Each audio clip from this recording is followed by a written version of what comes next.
Welcome to the Techmeme Ride Home for Wednesday, June 15th, 2022. I'm Brian McCullough. Today is a major crypto hedge fund about to blow up. How the Celsius network got in such hot water. YouTube lets you make corrections. Why Apple's deal for Major League Soccer is such a big deal. And pour one out definitively, finally, for Internet Explorer. Here's what you missed today in the world of tech. Well, the contagion looks like it's spreading. Sources are telling The Block that crypto hedge fund Three Arrows Capital faces an uncertain future after a $400 million liquidation. The CEO of the fund tweeted they are, quote, committed to working this out, which they would be, quoting, according to well-placed sources, the investment firm, which counts the likes of options exchange Deribit and financial services firm BlockFi among its venture bets, is in the process of figuring out how to repay lenders and other counterparties after it was liquidated by top-tier lending firms in the space. Sources declined to share the names of those firms on the record for fear of reprisal, but three people said the liquidation totaled at least $400 million. They added that the firm has maintained limited contact with its counterparties since being liquidated. The liquidation event is just one of several setbacks by the firm, which has backed projects like Avalanche, Polkadot, and Ether, which are all down 57%, 38.8%, and 47% over the last 30 days, respectively. The fund sustained significant losses during the collapse of the Terra ecosystem last month after investing heavily in its native token, Luna. The firm, which reportedly managed approximately $10 billion at market peak, by some estimates, is led by former classmates Su Zhu and Kyle Davies. Zhu, a co-founder and CEO of Three Arrows Capital, addressed rumors regarding the crypto investment firm's operations and solvency in a tweet Tuesday evening. Quote, we are in the process of communicating with relevant parties and are fully committed to working this out, he said. Representatives from Three Arrows did not respond to messages seeking comment. Zhu, who up until a few weeks ago was a vocal crypto bull, recently took to Twitter to admit that his supercycle bull case on the crypto market was, quote, regrettably wrong. Supercycle price thesis was regrettably wrong, but crypto will still thrive and change the world every day, he said at the end of May. The supercycle was an idea pushed by Zhu that suggested the crypto market would gradually rise during this market cycle, avoiding a sustained bear market. In an interview on the Up Only podcast in February 2021, Zhu suggested that Bitcoin's price could go as high as $2.5 million per coin if Bitcoin were to capture the same market value as gold, end quote.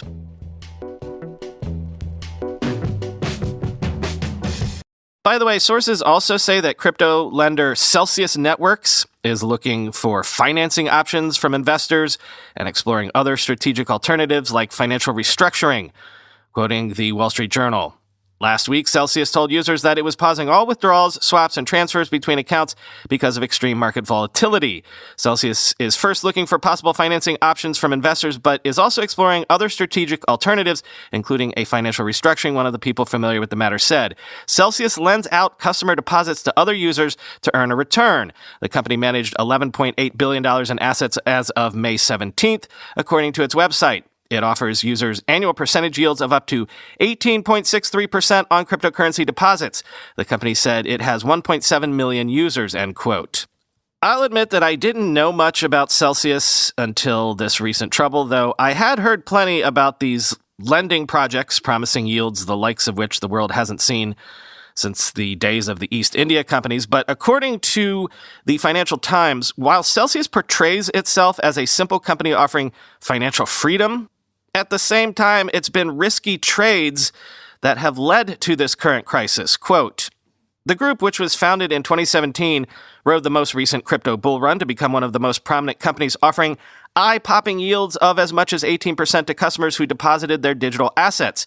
Similar to how a bank counts deposits as liabilities, Celsius customers are unsecured lenders, though in the lightly regulated crypto world, they have no government-backed insurance for their funds.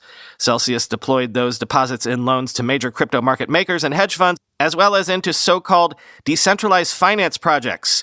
Several players in the market had a policy of not extending credit to Celsius, even as they borrowed from it, according to people familiar with the matter. The final squeeze came in the past week with a severe liquidity mismatch Celsius had created. The company borrowed Ether, a major digital token, from users and then locked huge sums of the asset up for an indefinite period in a new version of the cryptocurrency that is under construction and has experienced delays.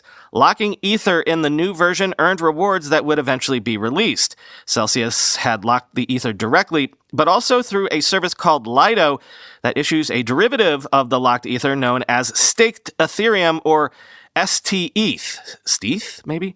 Which is meant to be easily tradable and treated as a one-to-one equivalent to Ether itself.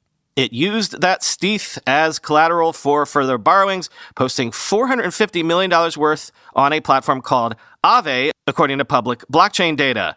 Holders of STETH last week sold down the derivative over concerns about delays to the rollout of the new Ethereum network, the main digital ledger where Ether trades. The sell-off has drained liquidity from the main trading pool for the derivative, leaving Celsius unable to swap its STETH for ordinary Ether to meet customer withdrawal requests without incurring huge losses, according to crypto analysts. Compounding the challenge is the threat that it could be forced to post additional collateral on Aave or be liquidated on its borrowings if the price of STETH continues to fall. Max Boonin, founder of the crypto broker B2C2, likened crypto lenders to banks that have to carefully match their assets and liabilities to remain solvent. Quote, banks have learned from past crises and are now pretty careful and sophisticated about their asset-liability mismatches. It's a skill set, and I don't know to what extent the crypto lending market has learned it yet, he said, end quote.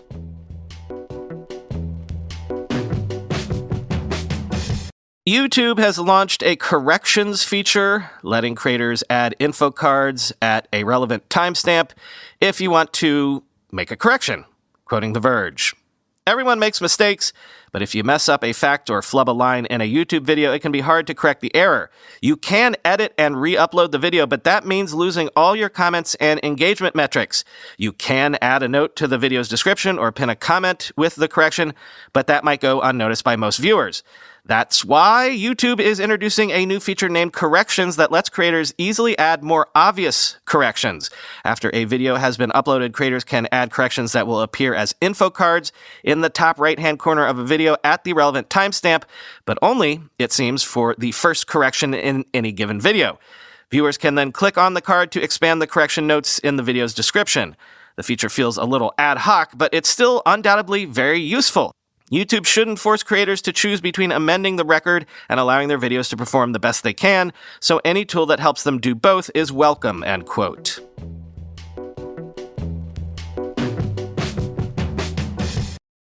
The whole nothing company is one that I've not quite decided on in terms of how seriously we should follow it, but I guess we're going to have an opportunity to assess that judgment soon, because Nothing founder Carl Pei has revealed the Nothing Phone 1 ahead of its July 12th launch event, saying leaks are harder to contain nowadays, quoting The Verge. As Pei previously confirmed to The Verge in an interview, the phone has illuminating light strips on the rear of the phone, which appears to be made from transparent material. The arrangement of these light strips was teased by Nothing at a previous event. Interestingly, a logo can be seen on the center of the rear of the phone, which almost looks like the silhouette of a cartoon bomb.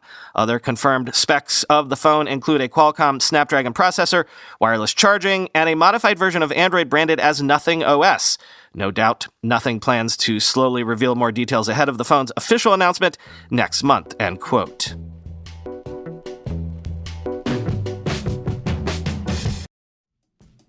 Constant Contact is a digital marketing platform that helps small businesses and nonprofits of all sizes build, grow, and succeed.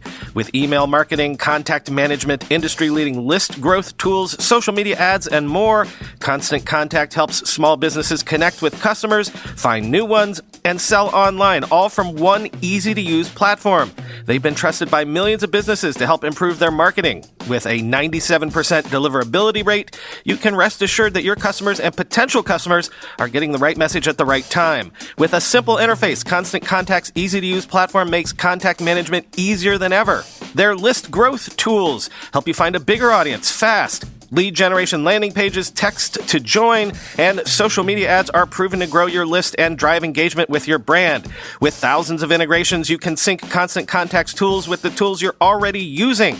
Powerful automation tools help you send the right message to the right person at the right time, every time. To To start your free digital marketing trial today, visit ConstantContact.com. That's ConstantContact.com. How do you raise millions of dollars in a token sale the legal way? LCX.com is a regulated token issuer. LCX can issue your token and run your initial coin offering, private and public sale, on behalf of your blockchain project. LCX is not only offering a technical token sale manager, but also legal protection, as LCX is legally issuing the token on your behalf, handles all legal documents, and files notifications at the Financial Market Authority. LCX.com is a regulated fintech company that focuses on digital asset trading, compliant token offerings, and tokenization. LCX received 8 blockchain-related approvals by the Liechtenstein regulator, more than anyone in the country. Liechtenstein has introduced the most forward-thinking legal framework for cryptocurrencies, providing legal clarity and security for LCX's users. LCX offers a centralized crypto exchange, a powerful DEX aggregator, the Liechtenstein protocol, and Diamonds.com, the leading NFT marketplace for real-world diamonds as asset-backed NFTs. Get exclusive info about LCX's one-stop solution for your token sale. Go to lcx.com/ride. That's lcx.com/ride. I don't know why the Apple rumors are coming so fast and furious recently, but sources are telling 9to5Mac that Apple plans to refresh its entry-level iPad with a USB-C port instead of Lightning, an A14 chip, 5G, and an improved display, likely coming as soon as this year. Quote, "The entry-level iPad, which is currently sold with prices starting at $329, is the most affordable iPad available in the lineup. Having USB-C opens up a world of possibilities for iPad users, as the connector supports faster transfer speeds and even a wider variety of peripherals, while the Lightning connector is still based on the slower USB 2.0 standard and relies on adapters for just about everything. With USB-C, entry-level iPad users will also be able to easily connect it to more modern external displays, such as Apple's Studio Display. We have also heard from our sources that the new entry-level iPad will feature a Retina display of the same resolution as the iPad Air's display. The current 9th generation iPad has a 10.2-inch LCD screen, so we can expect a slight screen increase to 10.5 inches or even 10.9 inches. However, more modern display specs such as wide color gamut with DCI-P3 and higher brightness will remain exclusive to the more expensive iPads. At the same time, the 10th generation iPad is expected to be equipped with the A14 Bionic chip, the same as the 4th generation iPad Air. Compared to the A13 Bionic, which is used in the current entry-level iPad, the performance gains should be around 30%. Apple will also add 5G network support for cellular models. Unfortunately, we have no details on whether the new 10th generation iPad will stick with the same old design, or whether Apple will move to a more modern design matching iPad Air, iPad Mini, and iPad Pro. But based on what we know about the new display and connector, the design change seems likely, end quote.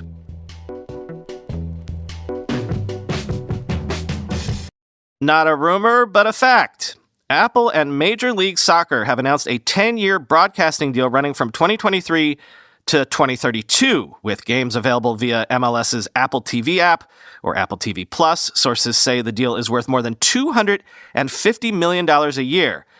Now, y'all know that I love soccer, but even though I do root fervently for the U.S. national teams, I have to cop to never really getting down with Major League Soccer. European football is more my bag, but this deal is worth noting for the simple, stunning fact of the size of the investment Apple is making here.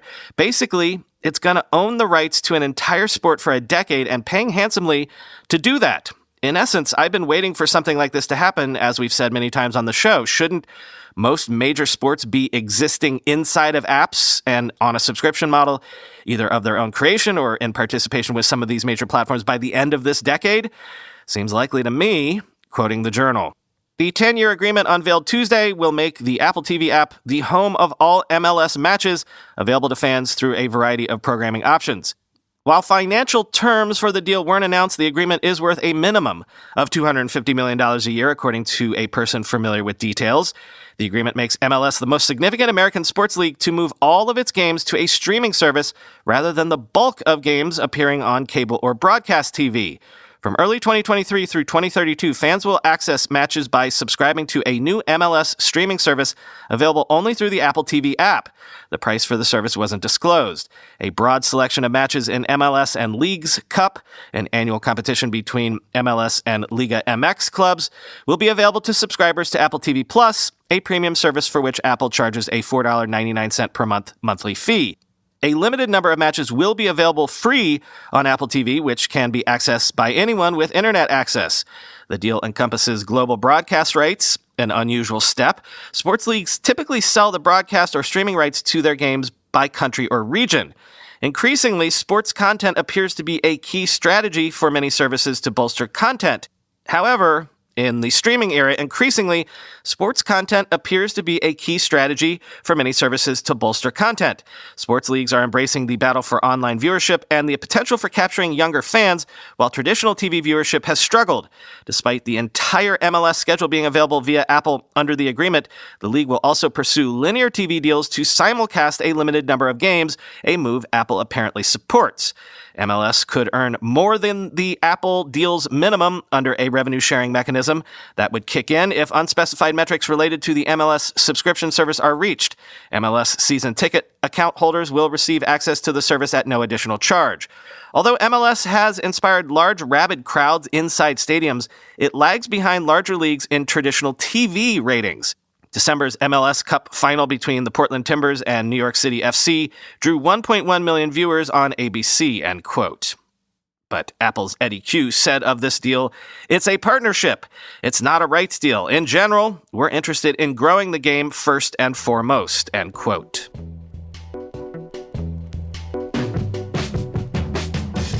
Finally today, Microsoft officially retired Internet Explorer after 27 years. Disabling the desktop app and directing users to Edge. Quoting The Guardian, Internet Explorer was the gateway to the internet for people born prior to Generation Z in an era when Microsoft dominated the tech world, before Google, Facebook, and TikTok, and when the browser had to be installed onto computers using a CD-ROM. Microsoft's market domination came about due to its bundling of the software as part of the Windows operating system. The experience was often sluggish, and when faster competition arrived with Mozilla's Firefox and later Google Chrome, people jumped ship in droves. Although market-dominant Chrome suffers from the same issues that plagued Internet Explorer, a shift away from the need to support the legacy browser will be a relief for web developers. There's a good chance you haven't used Internet Explorer in many years or ever. Microsoft has been nudging people away from it in favor of the Edge browser, which was launched in 2015 and is built on Google's open-source Chromium. If there is a relic website that still requires Internet Explorer in order to open it, people using the Edge browser will be able to run it in IE mode, end quote. Not to plug my book or the Internet History Podcast episodes we did on Internet Explorer, but it's hard to overstate how the initial success and then eventual decline of IE, due to shocking neglect of the platform on Microsoft's part, got us the internet we have today. Maybe more on this in a Twitter space soon.